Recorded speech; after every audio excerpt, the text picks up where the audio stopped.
As I work on my storytelling ability, I think that it is really important to highlight this story because it was a very fundamental event in my life. As some of you guys can tell just from some of the other content that I put out, I knew that I wanted to be a dancer from a very young age. A professional hip hop dancer was my dream, kind of like what Helen is doing now. That was my goal.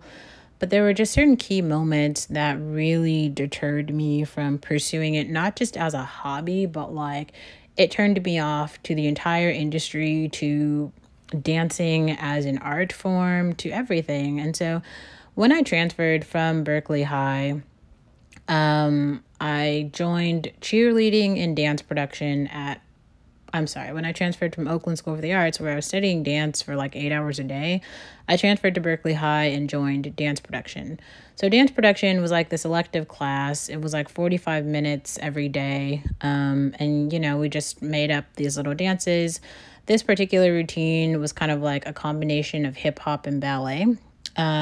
So I was one of the lead dancers in this production show, and at that time there wasn't any Uber or anything, so we had the rehearsal before the show, and I couldn't make it because my mom just refused to give me a ride, and I didn't want to take the bus at night.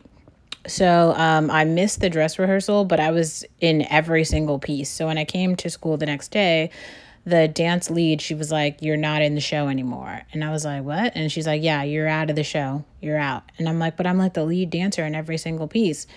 She was like, "It doesn't matter. You're out." And it was at that point when I realized, first of all, like white women care nothing about black dancers. It's not a thing. I'd spent like the entire year preparing for this showcase. And so not only did she edit me out, like there's video footage of this performance that's out now that people probably look back on and reminisce on, and I'm not there. And even more shady than that, Miss Carr went on to like literally edit me out of the entire yearbook. So my picture is actually not even in the yearbook at all.